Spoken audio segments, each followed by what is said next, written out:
A brief look into the past takes us to 1970, where we find Andy in a union isolation facility.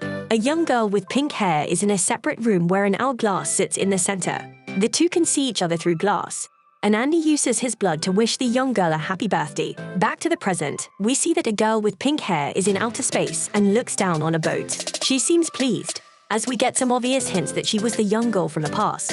Back on Earth, Andy is pretty pleased with the souped-up ship and explains to Izumo that they will reach Russia in no time. He can't understand why Izumo was so terrified, so she reminds him that Shen said they would be haunted aggressively the entire way there. Our hero calmly tries to persuade her to come out of hiding, but she gets proven right when alarms start going off and missiles rain down from the sky. As the fighter jet showers them with attacks, he just wishes that he would have had time to have a drink. Izumo can't believe how calm he is right now, but he points out how lousy of a shot their attacker is. Besides that, even if his little book gets blown to pieces, he points out that they can just use her unluck to blow their way out of the situation. Izumo tries to explain that her unluck doesn't just conveniently work that way, but our brilliant protagonist explains that it's all about how she uses it. Andy isn't just full of nonsense, as he proves his point by stating that his undead ability isn't just about death prevention.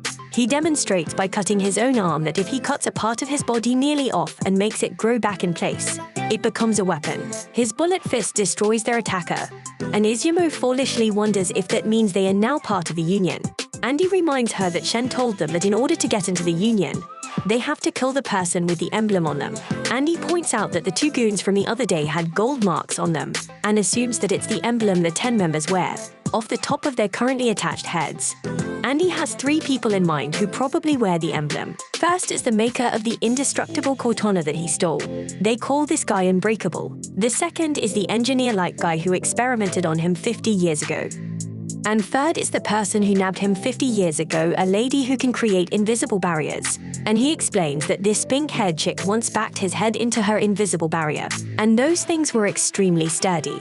He points out that he is undead, but that does not mean he is unbeatable. He warns her that things will be really bad for them if they somehow match up against this girl. Izumo can't believe that there's someone that our hero can't beat and hopes they never face. Barrier Girl, our always positive, blood-dispensing protagonist, says that he couldn't care any less about all that. No matter who gets in their way, they will do whatever it takes to get to the lake and kill their target. He proclaims that nothing's going to keep them from their goal, and if worst comes to worst, then they can just rely on her unluck. Izumo once again tells him that they can't rely on her unluck like that, but this just seems to excite our zombie of a hero. Andy heads back to the captain's seat as another fighter jet appears and tells Izumo that he will have to get a real good feel for her unlocked rules before things start getting more dangerous. She fears this means that he plans to get all pervy with her, but our blunt protagonist doesn't deny it one single bit. Izumo reminds him that if he does anything like that, then his likability won't get any better.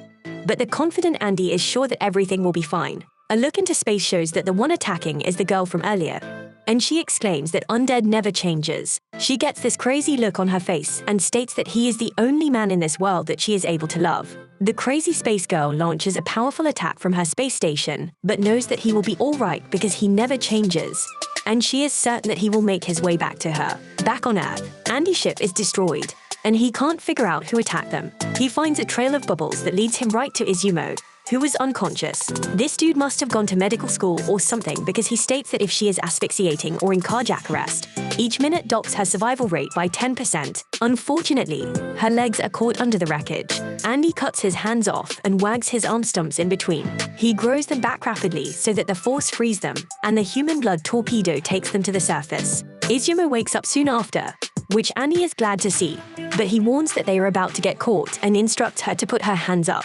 Izumo wonders if he really plans to just surrender, but he explains that he's just buying some time for a little experiment of his. It will likely help them figure out whether her unluck can be controlled or not. She reminds him that it can't be controlled since it's the source of all her issues, but he points out that she just can't control that at will. I guess Andy's some kind of scientist too, as he has a hypothesis. He points out that her previous strokes of unluck were phenomena that utilize things around her, but the lightning bolt from the haircut and the meteorite from the peak on the cheek were different.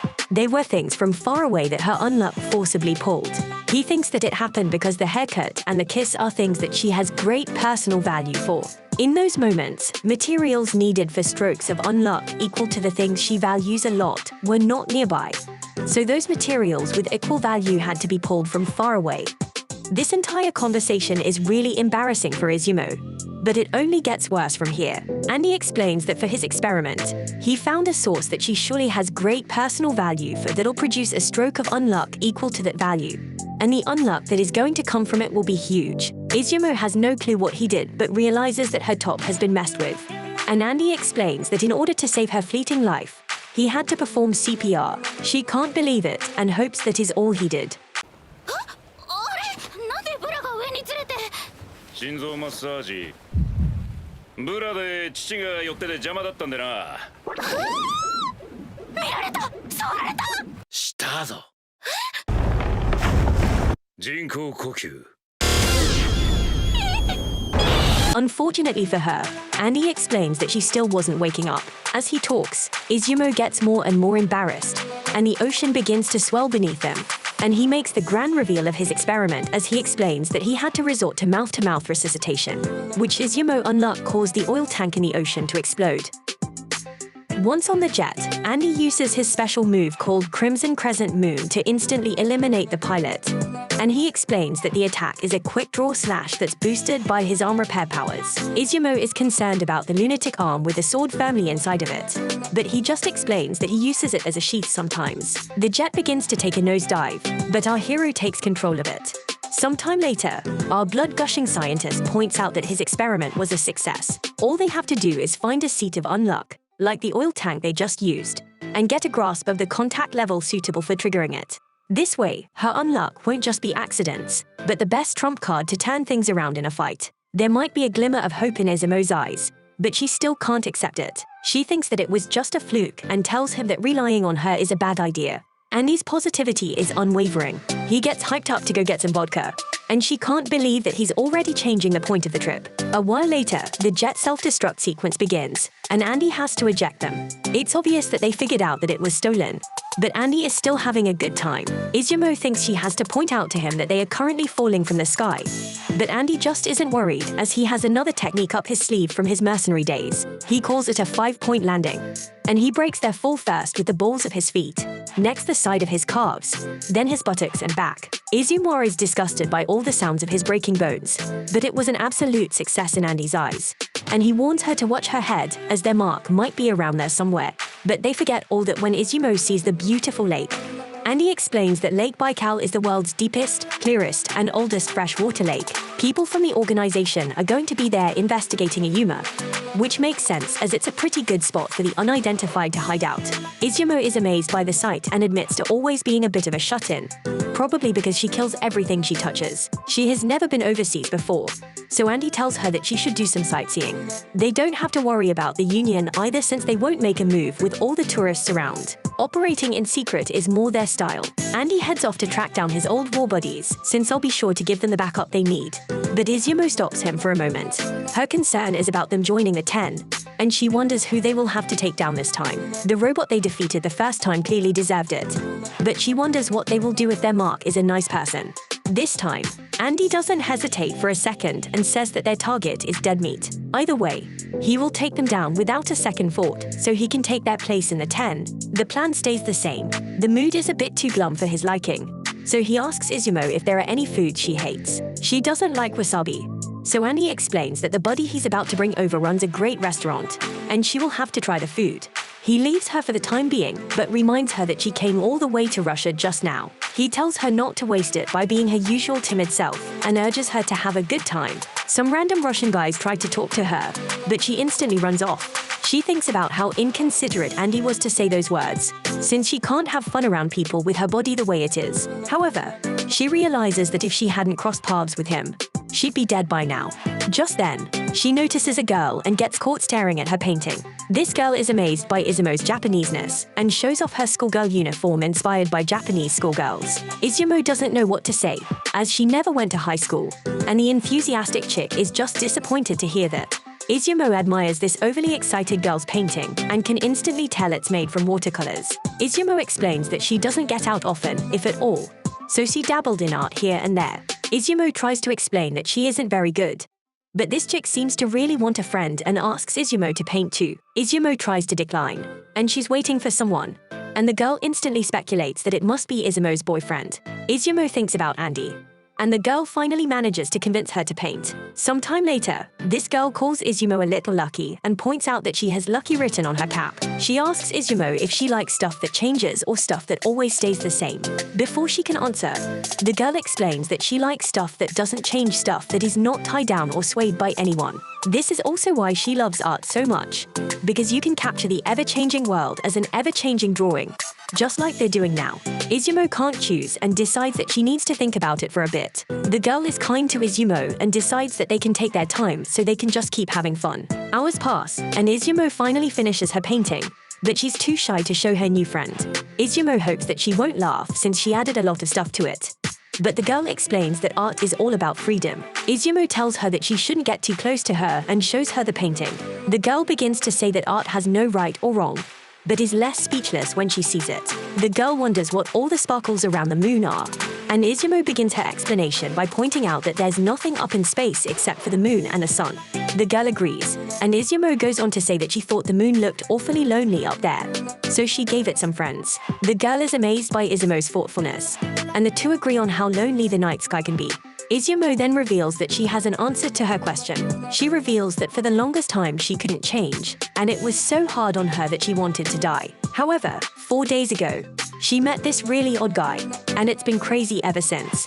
There have been explosions left and right, and next thing she knows, she's in Russia. During all that, this guy never once took her 10 years as a shut-in into consideration. Even through all that chaos, he managed to help her change, and she thinks that is why she was able to draw with her right now. Izumo had so much fun drawing with her new friend, and she explains that she appreciates having someone who changes her and changing in general. In this moment, the girl changes from the bubbly personality she portrayed all day. She marvels at Izumo's lovely words but points out how naive they are. However, despite being extremely naive, those words resonate with her. Izumo has no clue what is going on as the girls are in the water, and the girl thinks about how her age might have finally caught up to her.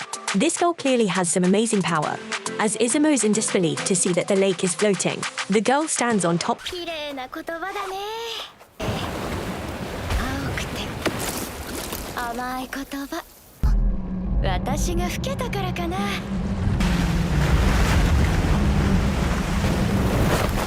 Of the floating lake as she puts a suit on, and Andy comes rushing out of nowhere. 変わんないね。デッドチ。お前はだいぶ化粧が厚くなってんな、ジーナ。特にメジリンとか。おい、見たかよ。 Izumo is looking for answers from him, but Andy doesn't say a single word and uses his crimson crescent moon to attack the girl. She easily deflects the attack and is glad to see that Andy, whom she calls Daddy Dearest, hasn't changed at all. Our smart mouth hero tells her that she's going overboard with the makeup these days and reveals her name as Gina. He points specifically to her crow's feet, and we see that this makes her exceptionally angry. Andy makes another perfect 5-point landing, but Izumo wants him to be serious. She wonders if Gina's the troublesome pink-haired girl he told her about earlier, and Andy confirms that it's the chick who captured him 50 years ago. Gina calls for her hat and tells headquarters that she will play with her friends until the scan is done. でくる。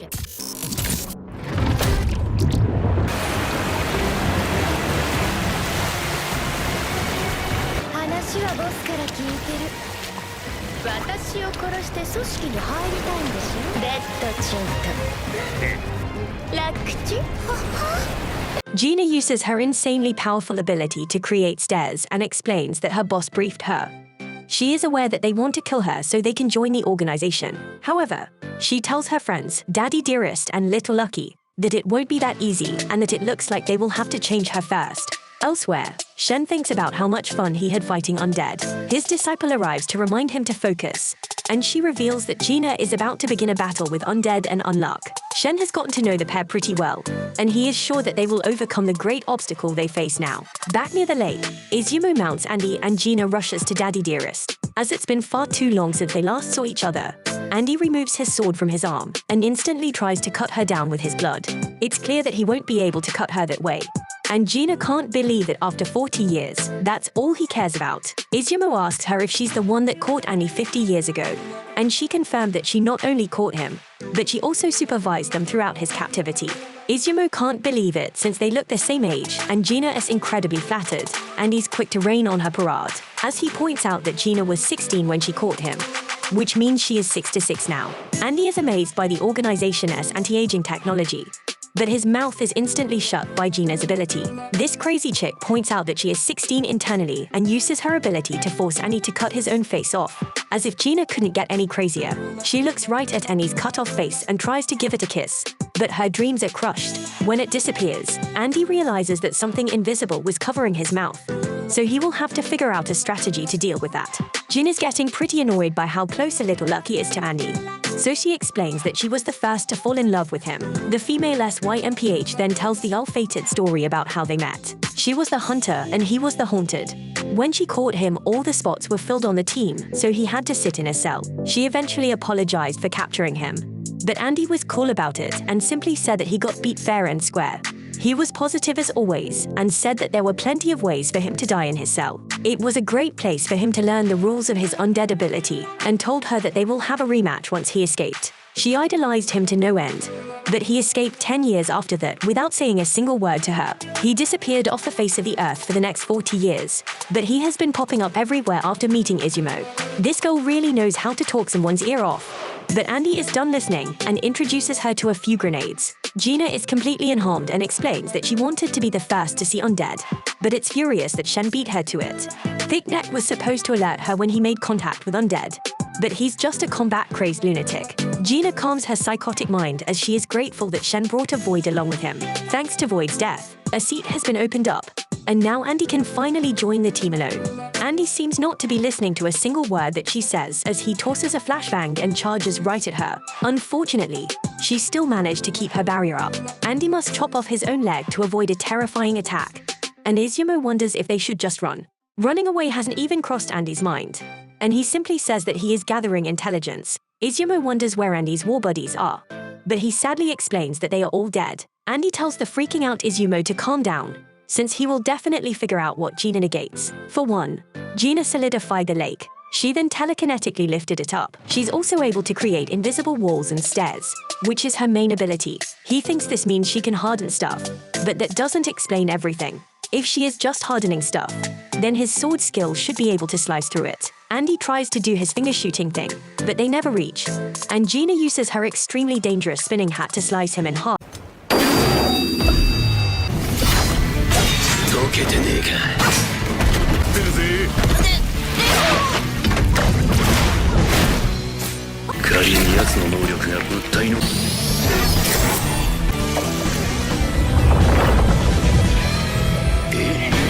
It's pretty bad. But Andy notices something about the big old hat. Gina points out that Andy could have dodged if he wasn't so worried about the girl, and she thinks their fight will be way better right now if little Lucky had died before. As she does something weird to Andy's midsection, she reveals that she was the one that attacked them with her crazy, powerful space projectiles. Our hero, who can't seem to keep his clothes on, has been restrained, and Gina points out that he won't be able to run away from her anymore. Gina wants him to just give up on helping Izumo and begins to explain that she won't be able to fill her quota. Andy interrupts her before she can explain and says that whether it's fate or not, Izumo is his.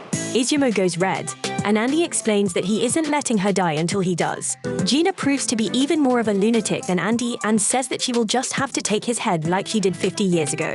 Then he will be hers forever. Andy prepares to take off and explains to the very concerned Izumo that he has figured out what Gina negates. Andy then shocks everyone as this crazy son of a gun shoves a grenade in his mouth and uses his hot bullet attack on his own head to launch it sky high. He instantly regenerates his entire body, only to blow it up 1 second later.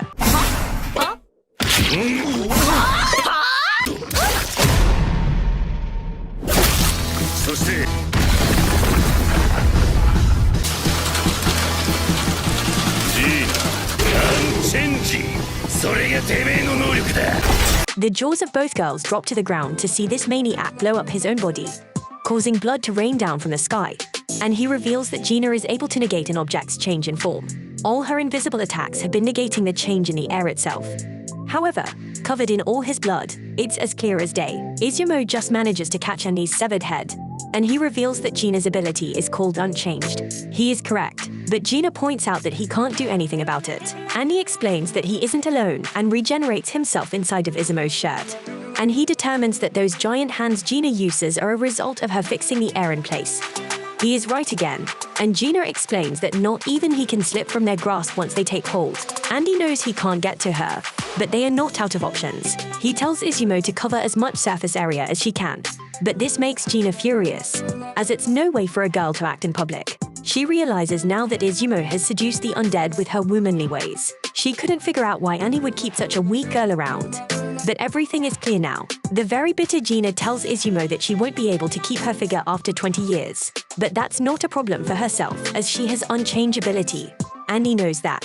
She is full of it and points out that Gina is an external targeter. There are two types of negators: self-targeters, who can only use their powers on themselves, and external targeters, who affect anyone other than themselves.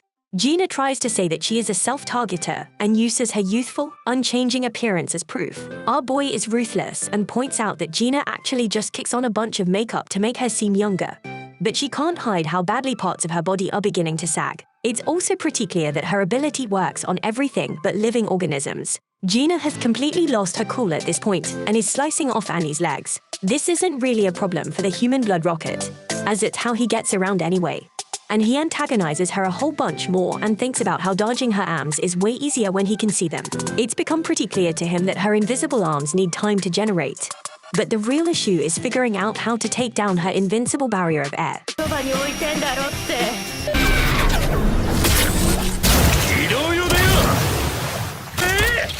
空気の手は見えれば対処できる。逃げんなこら！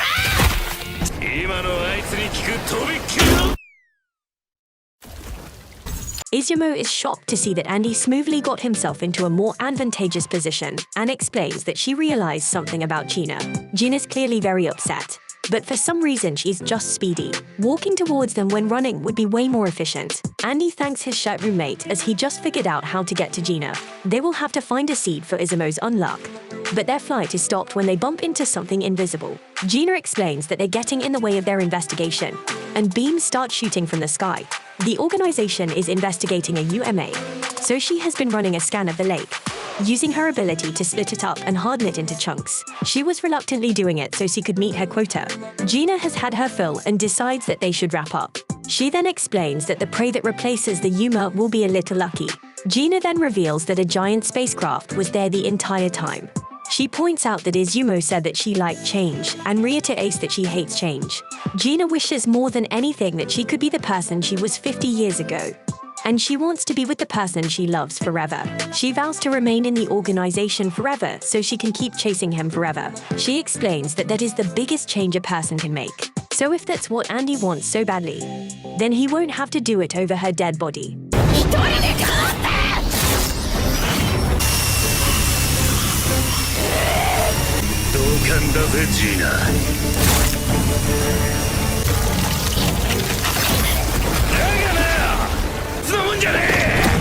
Gina goes in for a ferocious attack and manages to do some serious damage. Andy reveals that he actually agrees with the psycho about being born and dying. These greatest forms of change sound so awesome to him.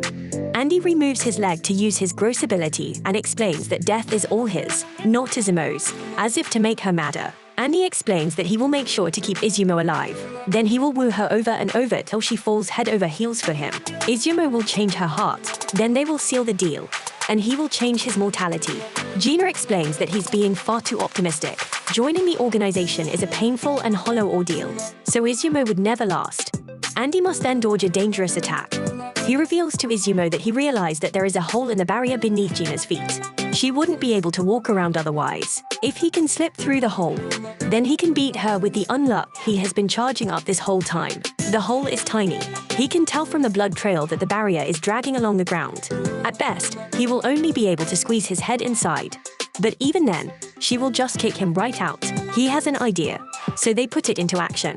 He starts by launching his sword at her. He then uses the force to slice off his hands. Andy showers her with blood and shocks Gina. When his sword slides under her barrier, the pair then use the sword to lift the hole. Izumo gets some distance, and Steph Curry's Andy's head comes straight through it. これが中に入れれば。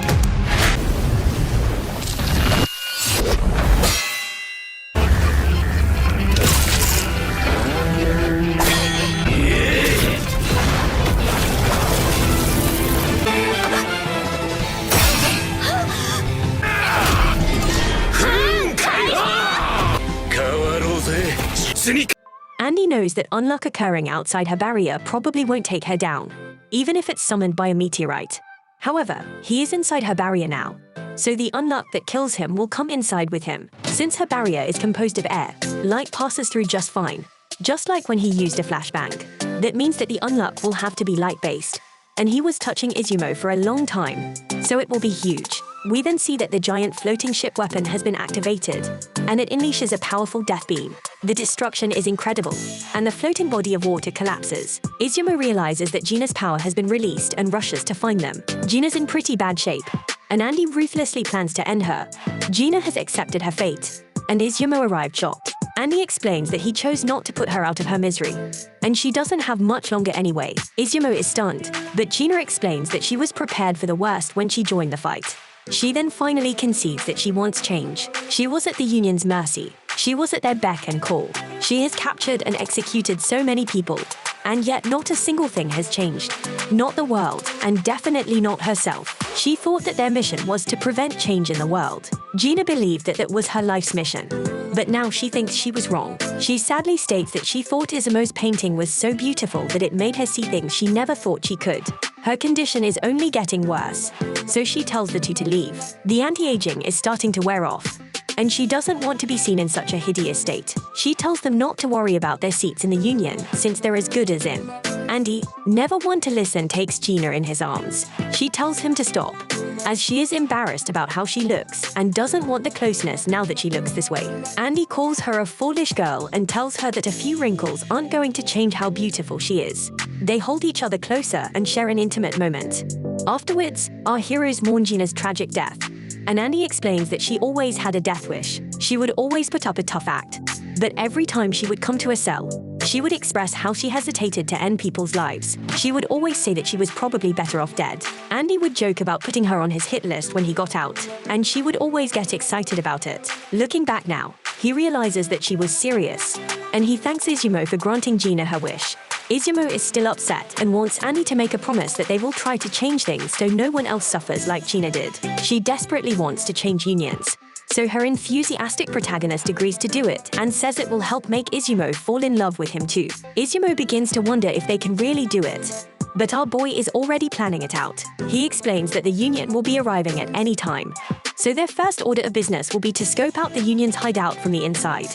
They prepare to have a toast for Gina, but a horrifying creature emerges from a portal, stating that it has come to pick them up. It came much sooner than Annie expected, so the two find themselves falling right into the Union's meeting room. Izumo was shocked to see Andy chomping down on his own fingers, but he just explains that he's saying hello. Andy wants to end all of them at once with his finger bullets, but these Union members are not to be messed with as they are completely unharmed. Our duo land in their seats, where Annie explains that everyone would have saved a whole bunch of time if they all just dropped dead right then. Our favorite tree trunk Nekshen. He points out to everyone how interesting the two are, just like he told them they would be.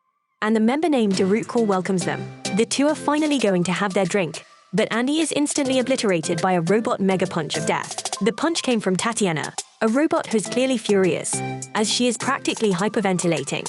The gun wielder named Billy tries to calm her down, but she can't contain her rage as she points out that these two killed Gina. She wants Andy to pay, but Billy reminds her that fighting among members is forbidden. Andy is glad to see that at least one of them has a temper, and we say that he managed to somehow get an attack in while being punched as Tatiana's hand fell apart, but she easily repaired it. Daruko demands that they stop, and Tatiana aims her weapon at Billy against her will. Andy aims his sword at Izumo's neck and can't understand how his arm is acting on its own. Daruko is clearly the one doing it, as Tatiana begs her to stop, as she doesn't want to end Billy's life. Although Billy's confident he won't die, Andy can clearly tell that this person is powerful and agrees not to fight with them as long as she stops her ability. She stops, and Andy apologizes for putting Izumo through that, but explains that they got some very valuable information from it. It's time to begin, so Daruko calls upon Apocalypse, a psychotic-looking book with ravenous teeth that's excited to see fresh blood. As Daruko refocuses the bloodthirsty book, it does its job and reveals that there are 6 quests this time.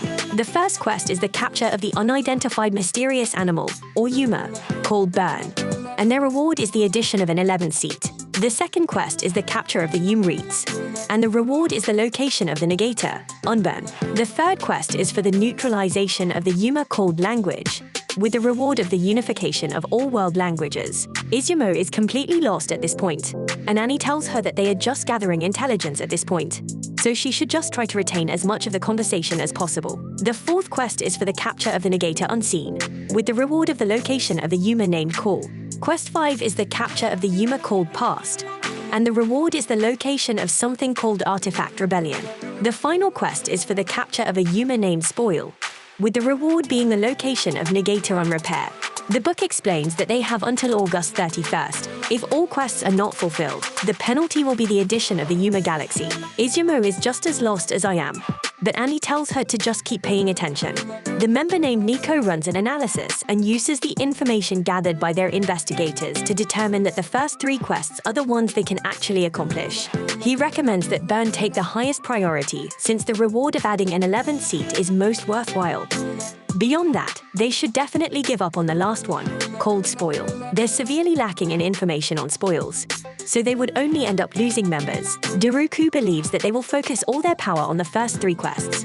They will focus on strengthening their forces this time, and just take the penalty for failing to complete the final quest. Izumo takes it upon herself and asks the member named Top what the crazy-looking book even is. Top explains that the Apocalypse is the first artifact found on Earth. When the negators sit in every seat at the round table, it opens and forces a bunch of difficult tasks on them. If they clear the quest, then they get a reward, but if they fail, they get hit with a penalty. Izumo questions if it's really worth doing if they just end up getting hurt, and points out to everyone how even Gina felt like nothing ever changed. One of the quests was to capture a negator, so Izumo fears that they're going to treat someone else like they treated Annie and herself. She points out that they are all just normal people, aside from having insane abilities, and she just wants it all to stop. Daruku stops her and states that rules have been added to the Earth 98 times. Language, race, death, and sickness are just a tiny few examples. Once every 3 months, new penalties are added, even without their invention. That is why they intervene. Their forces need to be strong enough to complete these quests. So to accomplish this, they capture and utilize those with power. By gaining the rewards, they will grow in strength so that someday the one forcing these rules upon Earth, the god residing on the other side of the book, can be executed. She goes on to say that they must try to keep all seats at the table filled so they have backups ready. Unluck and Undead were too dangerous to leave unchecked, so she had no other choice but to order their disposal. However, because of Shen's recommendation, she has invited them both there. Unluck is still hesitant, so Daruku explains that if Izumo wants to change things, then she will simply have to become number 1 in the group. The leadership of the union is bestowed on the person who has achieved the most results. If she works hard enough, then she can take her spot. Our boy Andy has had enough of all the sitting and talking, so he shocks everyone as he just walks straight up to the book. He opens it up and demands that it tell him which of the quests is the hardest. Shen has a good laugh as the book snacks on Andy's hands, and it reveals that the most difficult quest is the last one, the one that requires capturing spoils. The quest requires 3 participants, but Andy isn't afraid of anything. He's actually more excited than ever. So he tells the book that his team will include Izumo and our boy Shen. The quest is accepted by Apocalypse, and Shen is left shocked. Later, Shen's subordinate, named Mui, helps Izumo put on her uniform. Izumo tries to warn her that it's dangerous to touch her, but Mui isn't worried one single bit. Mui congratulates her on officially becoming a member of the Round Table after accepting the first quest, and explains that valuable rewards await her upon succeeding. Mui explains that she can't tag along since she doesn't possess an emblem, and she is neither a Negator or a member of the Round Table.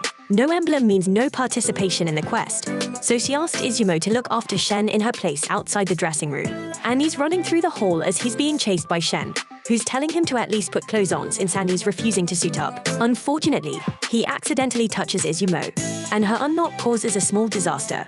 Shen wonders where Annie's suit went, and he explains that it was burned to ashes by the magma that came bursting out of the walls. Annie couldn't care less about wearing stupid clothes and just wants to get the quest started already. Shen is far more reasonable than our nudist protagonist and explains that Andy needs a suit, necktie, and emblem. It may look like cosplay, but a member suit is very impressive. The necktie grants access to any number of public services, and it has the ability to translate any language. The emblem itself is necessary to participate in quests. The suits are bulletproof, stab-proof, and just sturdy in general. They will have to travel all around the world to investigate the spoil, so the uniform will make things much easier. Andy has literally no interest in anything Shen is saying and explains that all he needs is his helicopter. Our 2 heroes finally aren't being hunted, so Andy wants to take Izumo on a date in the clouds, leaving Shen all on his own. Shen thinks they should move as a unit, but that would only cramp Andy's style. Just then, an alarm goes off, and it is explained that prisoner Yuma has taken over a member of personnel and escaped. All members are ordered to capture it, and Top is super excited to get some points. Moi investigates and realizes that the timing is perfect since the prisoner is wearing the garment Yuma calls clothes. This Yuma latches onto a person's body and transforms into the garments that the person most desires. However, once it does, it takes control of the person's body and starts running wild. The thing instantly appeared to break Andy's neck, but Andy blasted with a headbutt powered by the force from repairing his neck. Andy explains that he just knocked it out, but Moi says there is a problem. When the body that the prisoner has taken over loses the capacity to move, it will seek out a new one. This thing, in the blink of an eye, jumps onto Moi. Andy doesn't notice any change in her clothes, but Shen can tell that they are different. Moi begins attacking them, so our undead hero wonders why Shen isn't constricting her. Shen explains that his powers would definitely work on Moi, but the attacks are coming from the clothes, and the clothes don't meet his ability requirements.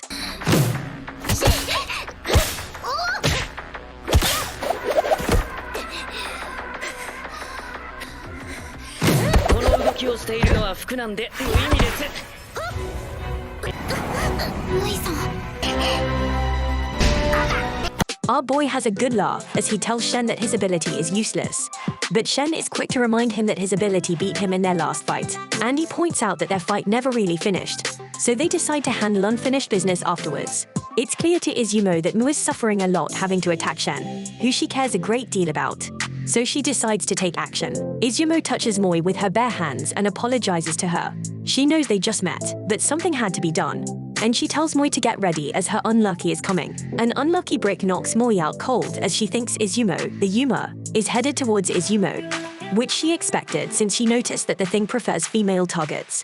However, our human blood rocket notices as well and rescues her, and Andy is upset that she did something so reckless. But Izumo knew she could count on him to come to her rescue. Andy points out how dangerous her Unluck would be under someone else's control, but she didn't even think of that. Mua wakes up to apologize for hurting the one person who saved her life before, but Shen just compliments her on her sweet kung fu moves. He encourages her to keep training, and she is overwhelmed with emotion. None of them can understand what's going on with the Yuma attached to Andy, but it's not turning into clothes. This thing starts to speak, and it's apparently infuriated by what Andy desires as clothes. This is because it reads his mind, and Andy wants sturdy clothes that regenerate when ripped and rush over when called for. It's a lot to ask for, but Andy just calls the thing lame for whining so much. The funny piece of clothing refuses to be insulted and tells Andy to get prepared, since once he entrances him with its creation, it will become its walking mannequin puppet. Izumo realizes in this moment that she just touched Andy a second ago, and the Unluck hasn't come yet. It finally does, and Andy's body is absolutely disintegrated by a beam of light. Nico apologizes from down below for the accident he caused while working with the other member named Phil. Andy has already regenerated, but he tells his new suit that it took too long to regenerate, so it needs to work on getting faster. Izumo names it Clothy, and Clothy is furious that it can't control Andy because Andy is unhappy with how slowly it regenerates. Shen is amazed that they managed to make the Yuma their servant, but Andy explains that he really isn't too happy about having to be clothed. It's announced to everyone that the Yuma has been captured by Undead, and Top is furious that his teammate Ishin was too slow. Undead is awarded points, which promotes him to 9th in the Union, and it is revealed that there have been witness reports of a new Yuma. There is confirmation of a rotting corpse wandering the streets of New York, and it is believed that there is a connection to the Yuma named Spoil that was mentioned in the quests, and he's excited to be going to the good old US of A since he is tired of how small burgers are in Japan, and Izumo is just shocked that burgers are different overseas.